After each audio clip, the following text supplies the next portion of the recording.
Anastasia. Los cedros resonantes. Escrito por Vladimir Megre. Libro 1, Anastasia. Capítulo 15, atención al interlocutor.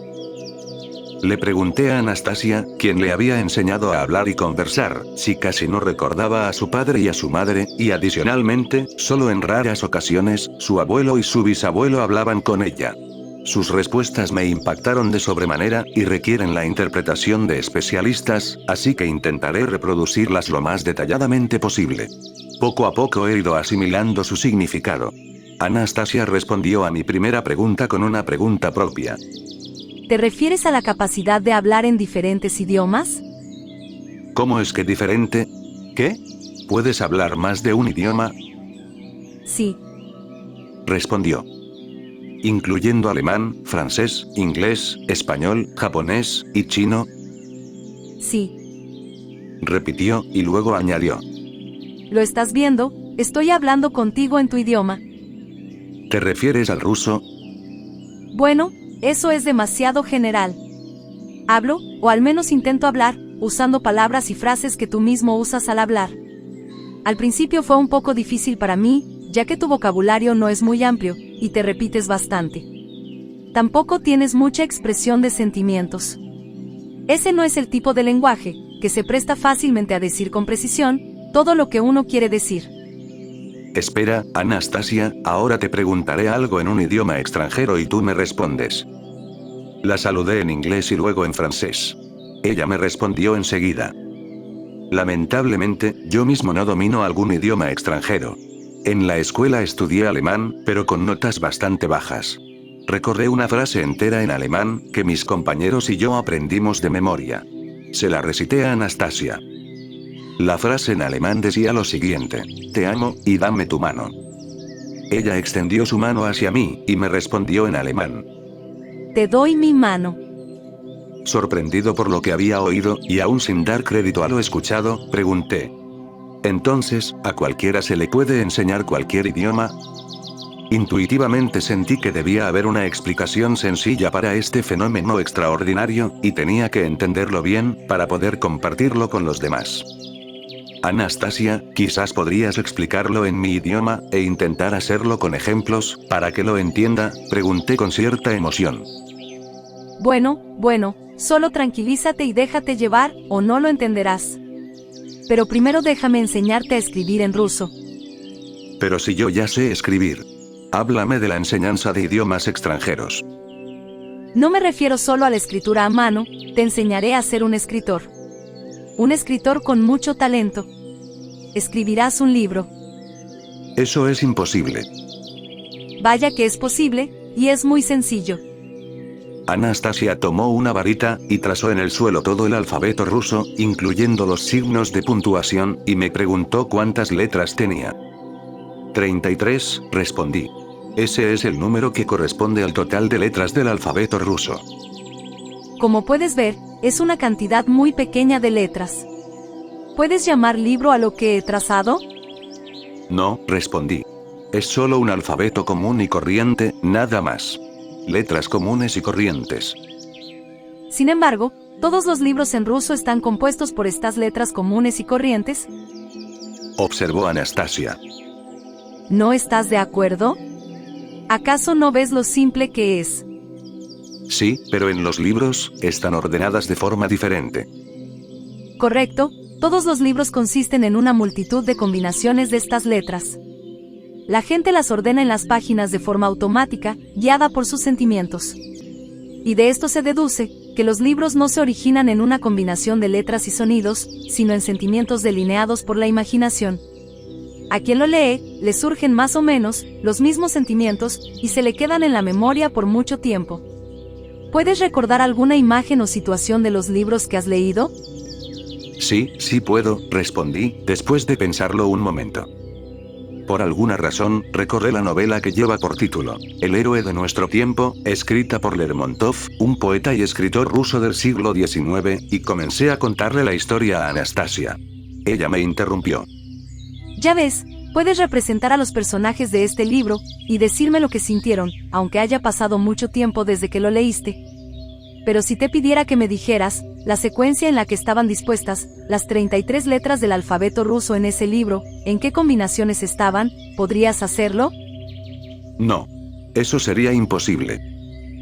De hecho, sería muy difícil. Así que los sentimientos se han transmitido de un hombre a otro, con la ayuda de todo tipo de combinaciones de estas 33 letras. Observaste estas combinaciones de letras, y las olvidaste al instante, pero los sentimientos e imágenes permanecieron para ser recordados durante mucho tiempo.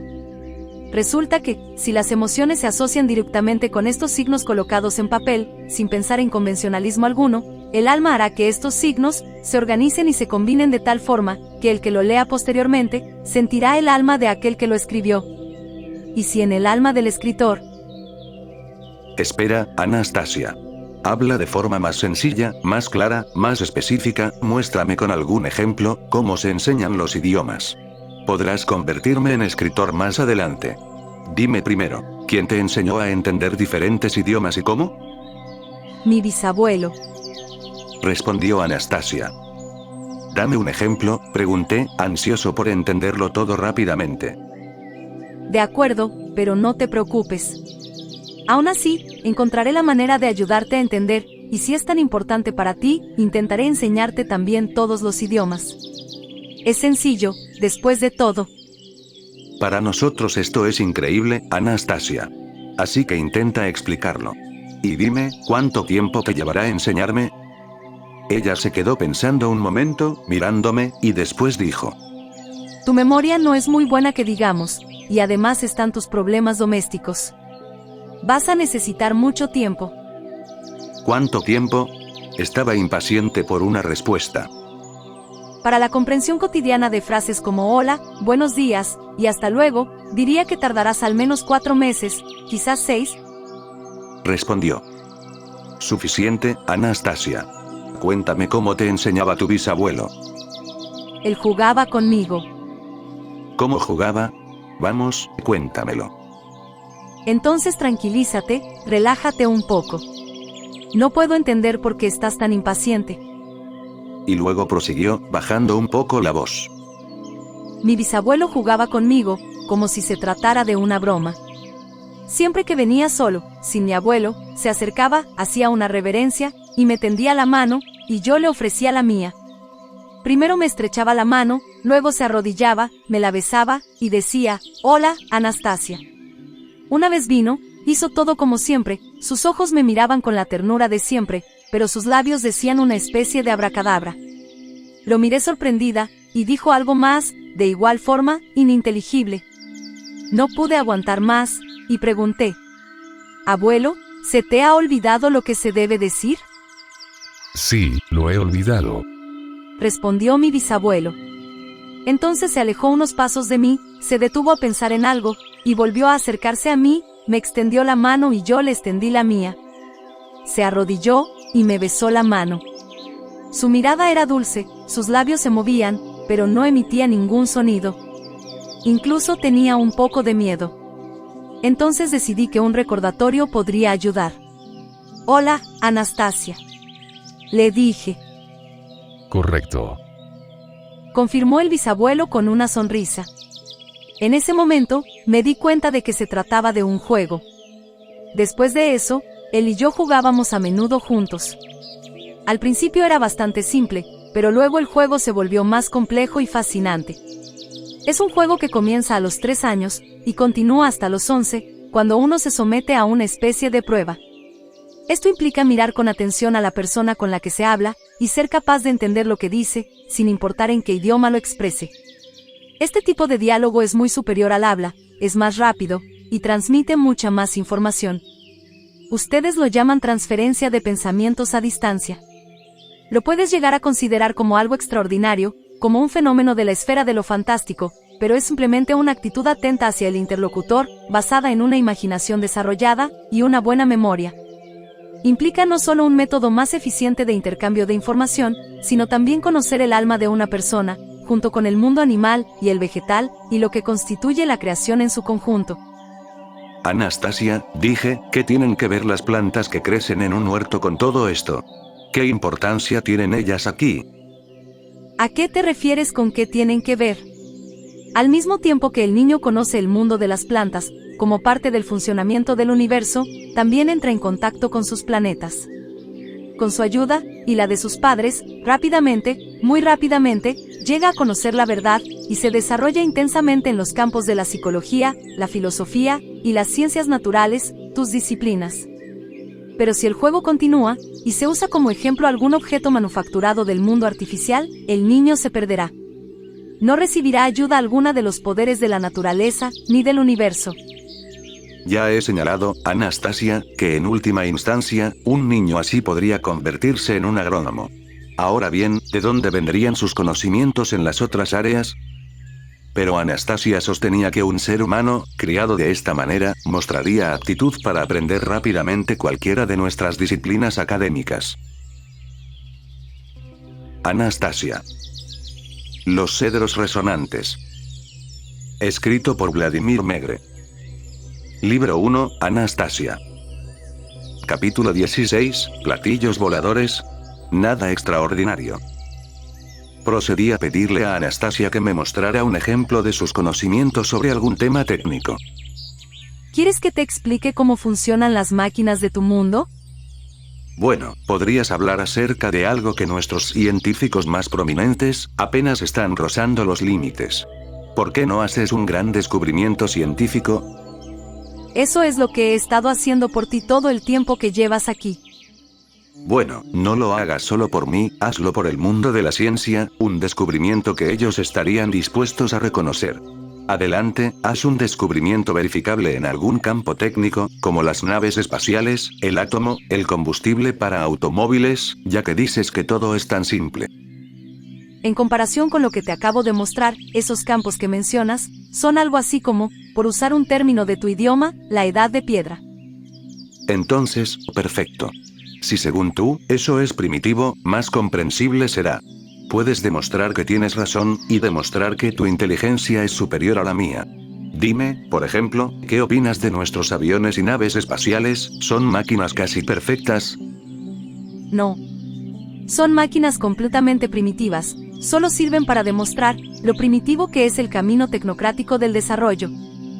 Ese comentario me puso en guardia, pues comprendí que, o bien sus conclusiones eran bastante alocadas, o que realmente sabía mucho más de lo que alguien con una conciencia normal podría imaginar. Continué con mi interrogatorio. ¿A qué te refieres cuando dices que nuestros cohetes y aviones son primitivos? Anastasia respondió tras una breve pausa, como para permitirme tomar conciencia de lo que iba a decirme. El funcionamiento de todas sus máquinas, de cada una de ellas, se basa en la energía de explosión. Al desconocer fuentes naturales de energía más eficientes, recurren a sustitutos tan primitivos y torpes con increíble terquedad. Y ni siquiera las consecuencias destructivas de su uso los detienen. El alcance de sus aviones y cohetes es simplemente irrisorio. Según la escala del universo, se elevan un poco por encima de la Tierra, y ahora este método ya casi ha alcanzado su límite, ¿no lo crees? Pero eso es ridículo. Una sustancia que explota o que arde, impulsa una estructura monstruosa, que ustedes llaman nave espacial. Y la mayor parte de esa nave, está diseñada solo para resolver este problema de propulsión. ¿Y cuál podría ser un principio alternativo de movimiento a través de la atmósfera? Un platillo volador podría ser un buen ejemplo, respondió Anastasia. ¿Qué? ¿Sabes de platillos voladores y de sus sistemas de propulsión? Claro que sí. Es muy simple y racional. Sentí que se me secaba la garganta, e intenté apurarla. Dímelo ahora, Anastasia, de una forma en la que pueda entenderlo. Está bien, pero no te alteres, será más fácil de entender estando tranquilo. El principio de propulsión de un platillo volador se basa en la energía generada por el vacío. ¿Cómo? ¿Puedes ser más precisa? Tienes un vocabulario un tanto limitado, y tengo que ajustarme a él, para que puedas entenderme. Bueno, lo ampliaré, exclamé agitado. Añadiré palabras como frasco, tapa, pastilla, aire. Y empecé a nombrar rápidamente todas las palabras que me venían a la cabeza en ese momento, e incluso solté algunas palabrotas. Anastasia me interrumpió.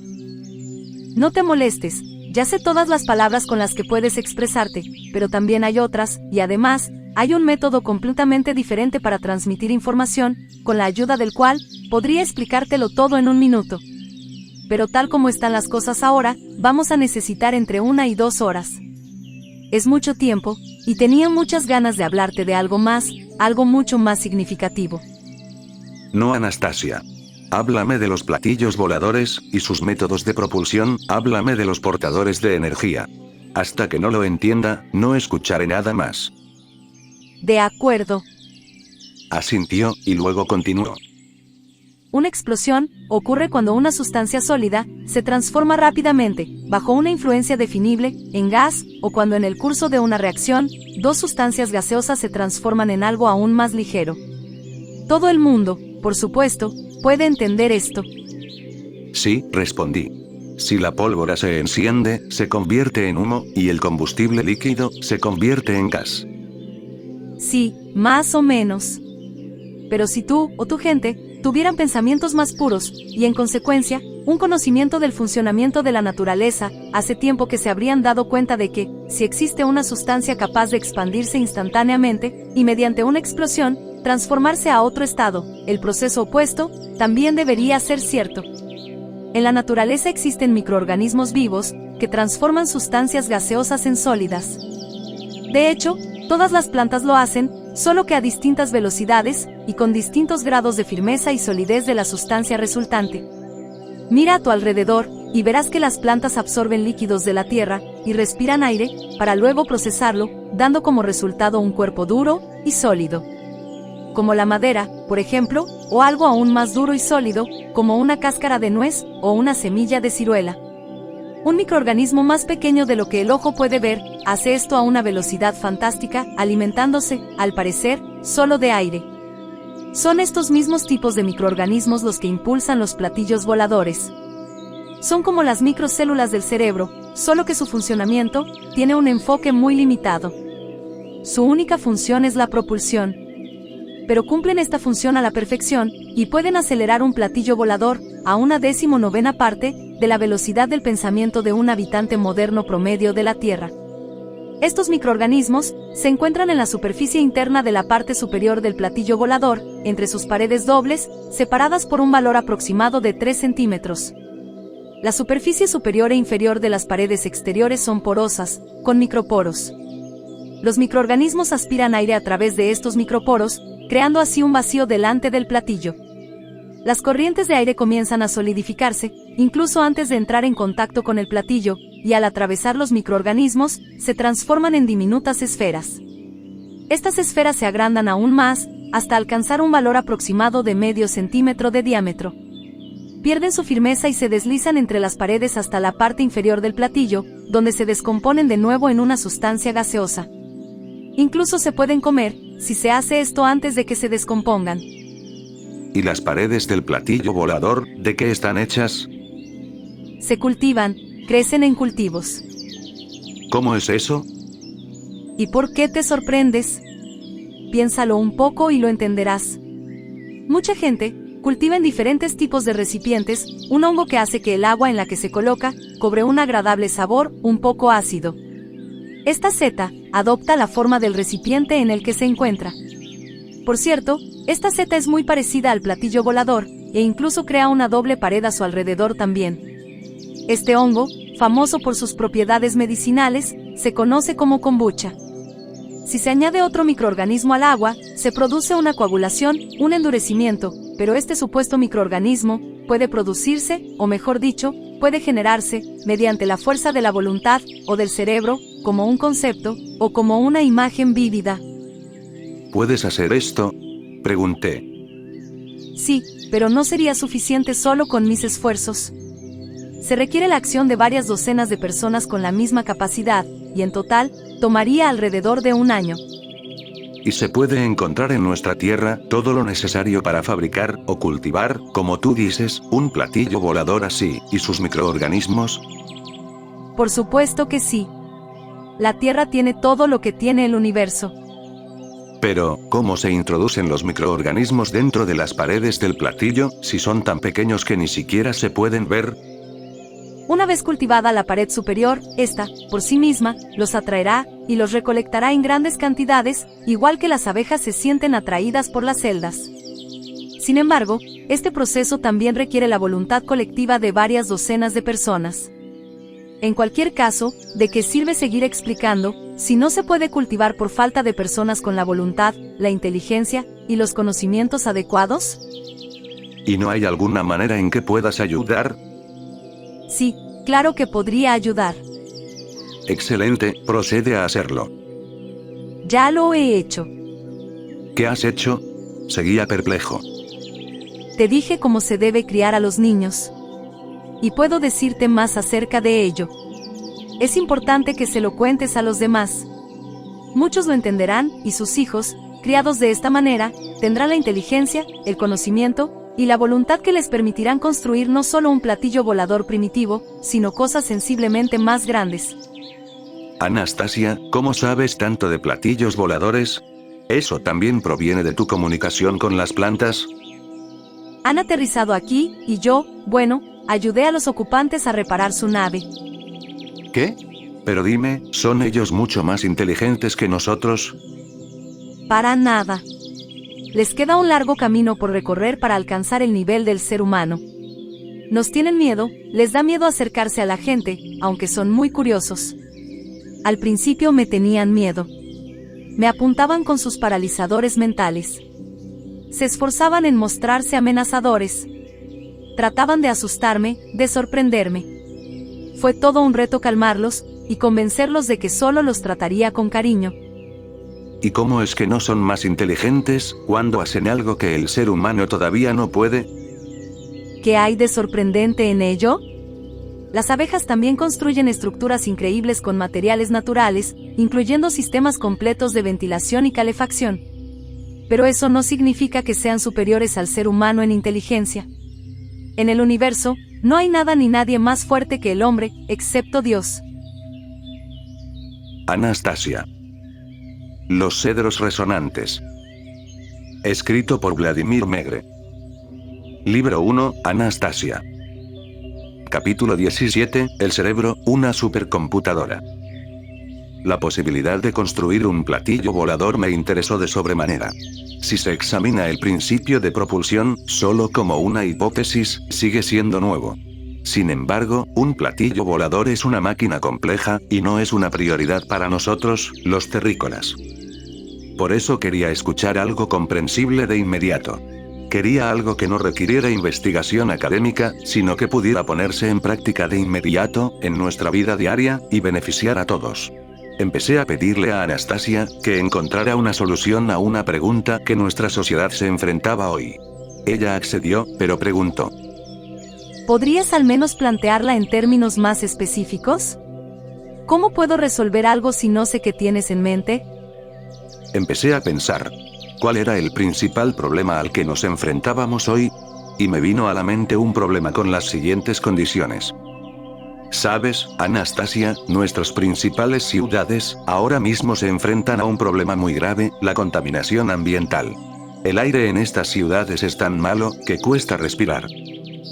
Pero ustedes mismos son los que lo están contaminando. Sí, está claro que nosotros mismos lo causamos. Sigue escuchando lo que te quiero decir, y por favor, no quiero sermones con la idea de que somos nosotros los que tenemos que ser más puros, tener más árboles, etc. Considera lo que hay, lo que son las cosas hoy en día, y encuentra una solución. Por ejemplo, cómo reducir la contaminación en nuestras principales ciudades, en un 50%, sin que le cueste al tesoro, es decir, al gobierno, dinero extra. Y que lo que encuentres, sea la más racional de todas las variantes imaginables, se pueda poner en práctica enseguida, y sea comprensible para mí, y para todos los demás. Lo intentaré enseguida, respondió Anastasia. ¿Has enumerado todas las condiciones? Pensé que debía intentar hacerlo aún más complejo, por si acaso su inteligencia y sus habilidades resultaban en verdad muy superiores a lo que nuestra capacidad de razonamiento puede admitir hoy día. Así que añadí: y haz que el plan que se te ocurra genere ganancias. ¿Para quién? Para mí, y también para el país. Vives dentro de las fronteras de Rusia, así es que, a toda Rusia. ¿Estás hablando de dinero? Sí. ¿Una cantidad enorme de dinero? Ganancias, Anastasia, dinero, tú sabes, nunca hay suficiente. Necesito suficiente dinero para poder pagar esta expedición, y que me sobre para una nueva. Y en cuanto a Rusia, me quedé pensando un momento. ¿Y si pudiera motivar a Anastasia también con beneficios materiales de nuestra civilización? Y luego le pregunté, ¿no querrías algo para ti? Yo lo tengo todo. Respondió. Pero de repente se me ocurrió una idea, algo que tal vez le interesara. Mira, Anastasia, considera una condición más. Que tu plan genere suficiente dinero, para que todos tus queridos Dachniks, todos esos horticultores, en todas las partes de Rusia, puedan recibir semillas gratis, o con algún tipo de condiciones muy ventajosas. Genial. Exclamó Anastasia. ¡Qué idea tan maravillosa! Si has terminado, me pongo a trabajar. ¡Qué bien suena! Semillas. ¿O hay algo más que quieras añadir? No, Anastasia, es suficiente por ahora. Sentí su inspiración y entusiasmo, no solo por la tarea en sí, sino especialmente por las semillas gratis para sus Dachniks. Sin embargo, seguía convencido de que, incluso con sus habilidades especiales, una solución al problema de la contaminación atmosférica era simplemente imposible. De lo contrario, nuestras numerosas instituciones de ciencias ya la habrían encontrado tiempo atrás. Esta vez, con una energía vibrante, lejos de su habitual calma y quietud, Anastasia se tumbó en el césped, con los brazos abiertos. Sus dedos, curvados, extendieron sus almohadilladas puntas hacia arriba, alternando entre movimiento e inmovilidad, mientras sus párpados temblaban sobre sus ojos cerrados. Permaneció allí recostada unos 20 minutos, luego abrió los ojos, se incorporó, y dijo: He determinado la naturaleza del problema. Pero vaya que es una pesadilla. ¿Qué has determinado, y qué es eso de una pesadilla? El mayor daño proviene de los llamados automóviles. Hay demasiados en las grandes ciudades, y cada uno de ellos emite un olor desagradable, y sustancias nocivas para el cuerpo humano.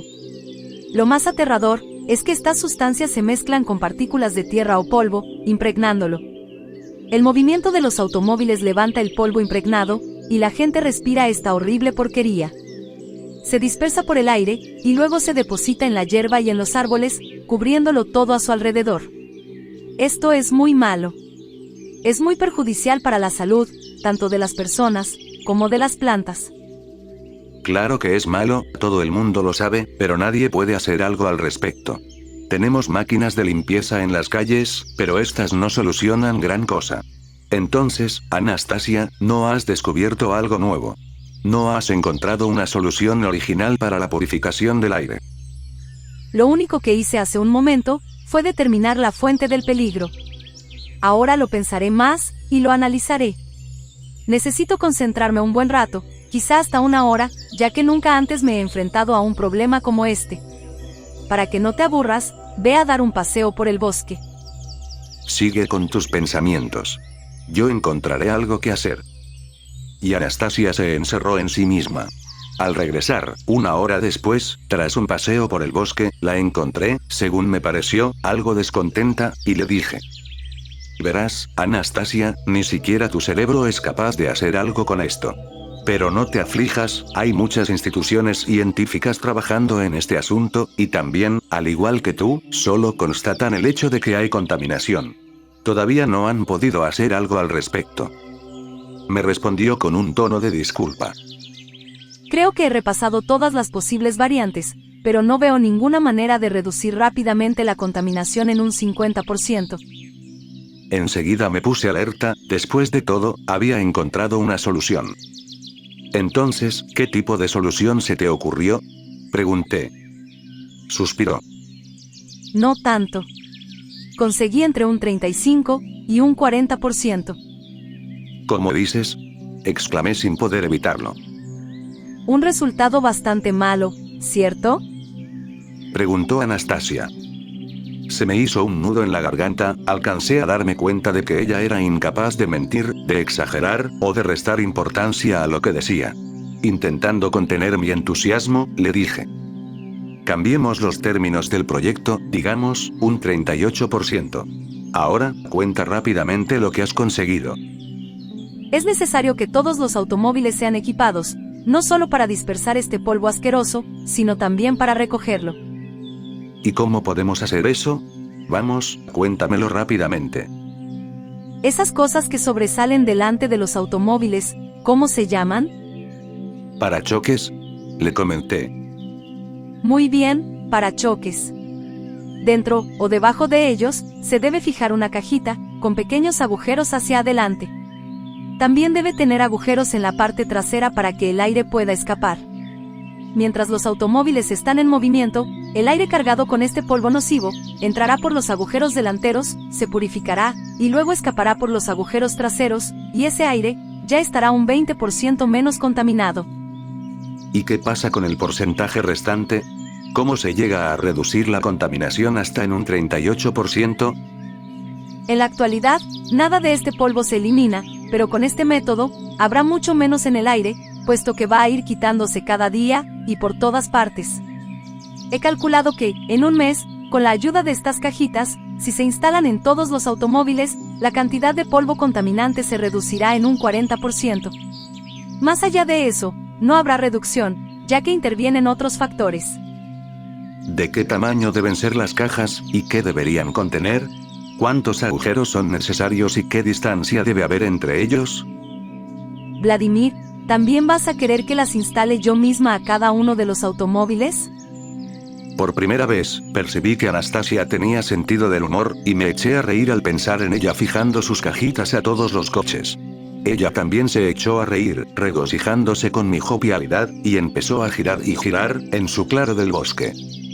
El principio era realmente muy simple, el resto era solo cuestión de tecnología.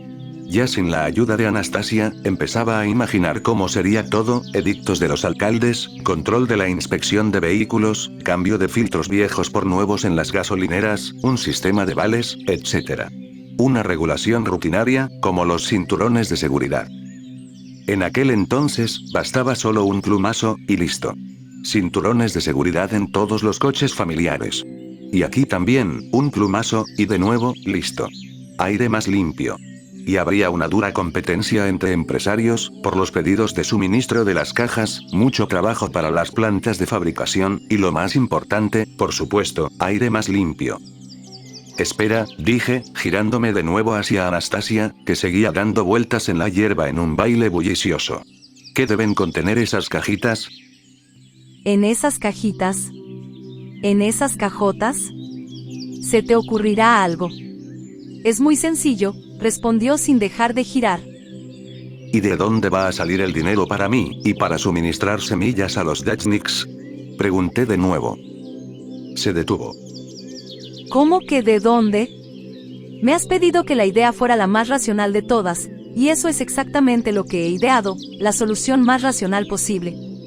Se extenderá a las grandes ciudades de todo el mundo, y por esta idea, pagarán a Rusia lo suficiente para suministrar las semillas gratis, y lo suficiente para pagarte a ti.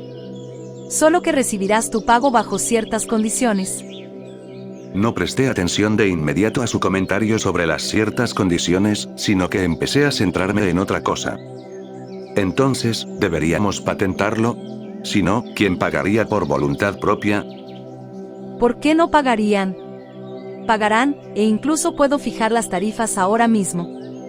De la producción de estas cajas, Rusia recibirá el 2%, y tú, recibirás la centésima parte del 1%. ¿De qué sirve que fijes las tarifas? Tienes algunos puntos fuertes, pero en lo que a negocios se refiere, todavía tienes mucho por aprender. Nadie pagará voluntariamente. Incluso cuando hay acuerdos firmados, no siempre pagan. Si supieras cuántos hay en nuestro mundo que no lo hacen. Nuestros tribunales de arbitraje están saturados. Por cierto, ¿sabes lo que es un tribunal de arbitraje? Puedo suponerlo.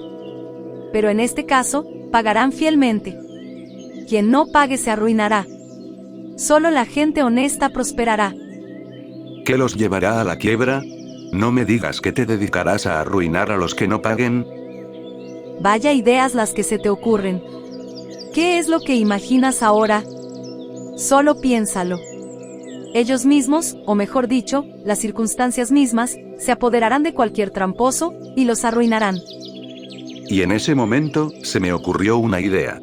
Dado que Anastasia es incapaz de mentir, y como ella misma dijo, los sistemas inherentes a la naturaleza no le permiten equivocarse, significa que antes de sacar conclusiones, debe haber procesado en su cerebro una enorme cantidad de información, realizado un sinfín de cálculos matemáticos, y tomado en consideración las características psicológicas de las personas que participarían en su proyecto. Para entenderlo mejor, Anastasia no solo había solucionado la difícil tarea de la purificación del aire, sino que también había trazado y analizado un plan de negocio, y todo ello, en poco más de una hora. Decidí precisar algunos detalles, así que le pregunté. Dime, Anastasia, ¿hiciste algún tipo de cálculo mental para determinar el porcentaje de reducción de la contaminación, y la cantidad de dinero que se obtendría de la venta de tus cajitas para los coches, del reemplazo de filtros, etcétera? Los cálculos se hicieron, con el máximo detalle, y no solo con la ayuda del cerebro. Espera, Anastasia, detente. Déjame decirte lo que pienso. Esto significa que podrías competir con nuestras computadoras más poderosas, como las japonesas o las estadounidenses. Pero eso no es muy interesante. Respondió, y añadió. Eso es primitivo, y algo humillante. Competir con una computadora, eso equivale, ¿con qué lo podría comparar? Déjame encontrar una buena analogía. Eso equivaldría a que unas manos, o unos pies, compitieran contra una prótesis, y ni siquiera contra una prótesis completa, sino solo con una parte de ella. A una computadora, le faltan los elementos más vitales. Y esos elementos vitales, son los sentimientos. Empecé a argumentar lo contrario, contándole que en nuestro mundo, hay personas consideradas muy inteligentes, respetadas en la sociedad, que juegan al ajedrez contra computadoras. Pero cuando ni este, ni otros argumentos, la habían convencido, le pedí que aceptara hacer esto por mí, y por otras personas, como prueba de las posibilidades del cerebro humano. Finalmente aceptó, y entonces hice la invitación más específica. Entonces, ¿puedo anunciar oficialmente tu disposición a participar en un concurso de resolución de problemas, contra una supercomputadora japonesa? ¿Por qué contra una japonesa? Replicó Anastasia. Porque se consideran las mejores del mundo. Bueno. Será mejor si lo hago con todas a la vez, así no tendrás que volver a pedirme algo tan aburrido. Genial, exclamé con entusiasmo. Hagámoslo con todas. Pero tienes que formular el problema. De acuerdo. Aceptó Anastasia a regañadientes. Pero antes de perder el tiempo, formulando otro problema, que solucionen el mismo problema que me has planteado a mí antes, y que confirmen, o refuten mi solución. Si la refutan, que propongan la suya. La vida y la gente nos juzgará. Genial, Anastasia. Bien por ti. Eso es muy constructivo. ¿Y cuánto tiempo crees que deberíamos darles para que encuentren una solución? Creo que la hora y media que te tomó no les será suficiente. Démosles 3 meses. 3 meses serán. Y sugiero que el jurado se deje a quien quiera participar. Si hay muchos jueces, nadie podrá influir en el resultado para sus propios fines. Que así sea, pero me gustaría hablar contigo sobre la crianza de los hijos. Anastasia consideraba la crianza de los hijos algo primordial, y siempre le encantaba hablar de ello. No le entusiasmaba mi idea de competir contra las computadoras. Sin embargo, me alegraba haber conseguido su consentimiento. Ahora, quiero invitar a las empresas que producen computadoras de última generación, a participar en un concurso para resolver el problema mencionado anteriormente. Todavía sentía que debía aclarar un par de cosas con Anastasia. ¿Y qué premio se le ofrecería al ganador? Pregunté. No necesito nada. Respondió. ¿Por qué pensaste solo en ti? ¿Estás tan segura de que vas a ganar? Por supuesto. Al fin y al cabo, soy un ser humano. Bueno, ¿qué puedes ofrecerle a la empresa que quede en primer lugar después de ti?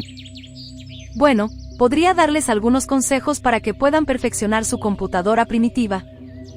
Entonces, está decidido. Anastasia. Los cedros resonantes. Escrito por Vladimir Megre. Libro 1, Anastasia. Capítulo 18, en él era la vida, y la vida era la luz del hombre. A petición mía, Anastasia me llevó a ver el cedro resonante, del que habían hablado su abuelo y su bisabuelo. No estaba muy lejos del claro. El árbol, de unos 40 metros de altura, era ligeramente más alto que sus vecinos, pero su principal rasgo distintivo era la aureola que irradiaba de su reluciente copa, similar a los halos que rodean los rostros de los santos, representados en algunas pinturas. La aureola no era uniforme, ya que pulsaba, y en su extremo superior, se veía un tenue rayo de luz, que se proyectaba hacia el infinito del cielo. El espectáculo era deslumbrante, y absolutamente encantador. Por sugerencia de Anastasia, apreté las palmas de las manos contra su tronco.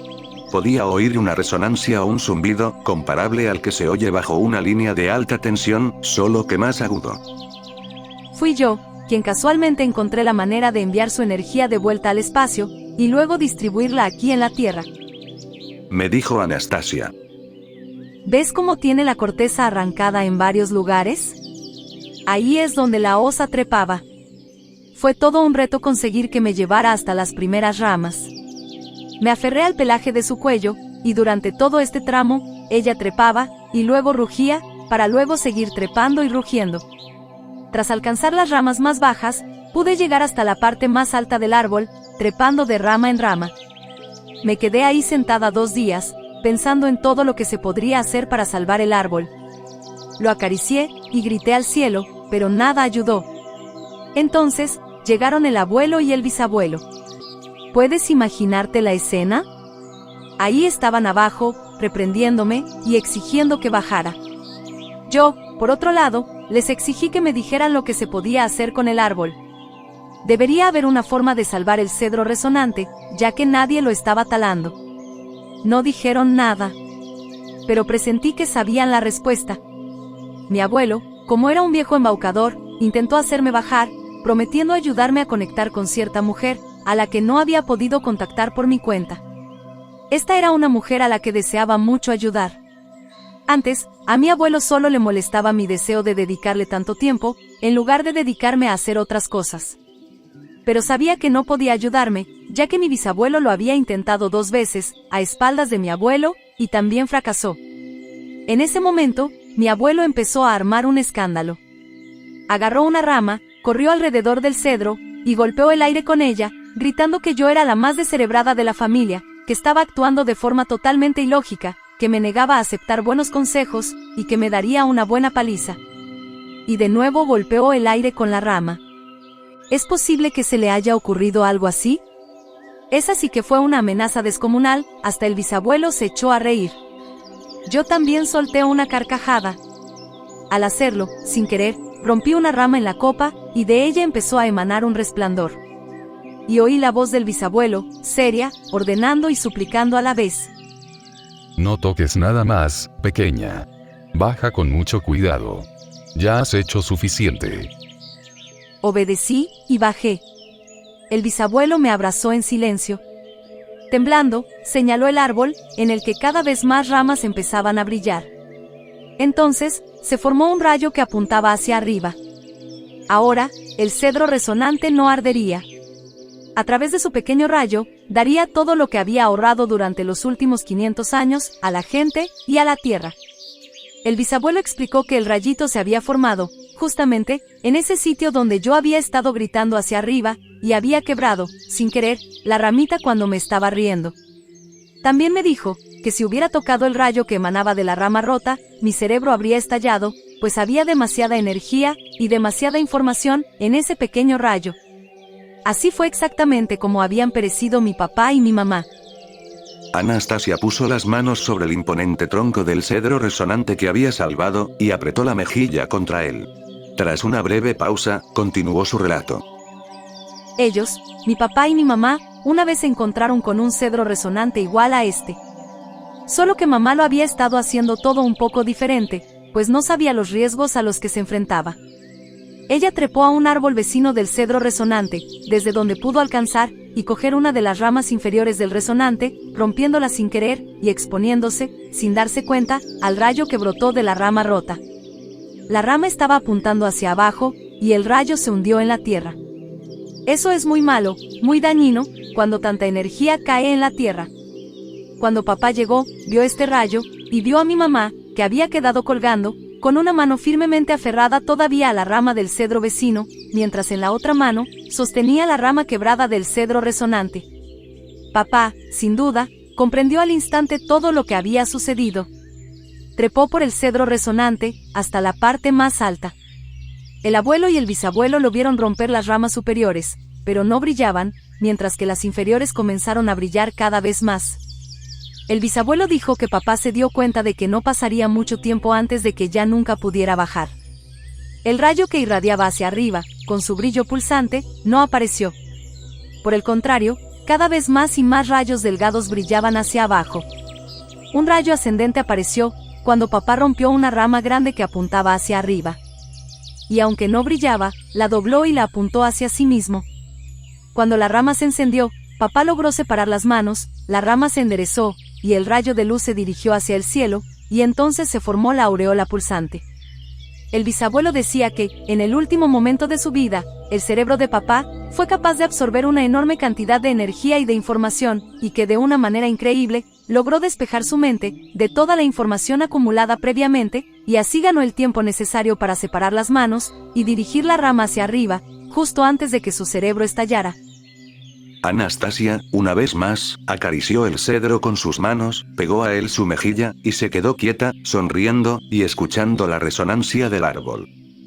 Anastasia, y en cuanto a ese aceite de piñón de cedro, ¿son sus propiedades curativas más fuertes o más débiles que los trocitos de cedro resonante? Son iguales. Siempre que los piñones se recojan en el momento oportuno, y con la actitud adecuada hacia el cedro. Siempre que el árbol otorgue los piñones por sí mismo. ¿Sabes cómo hacerlo? Sí, lo sé. ¿Me lo contarás? De acuerdo. Te lo contaré.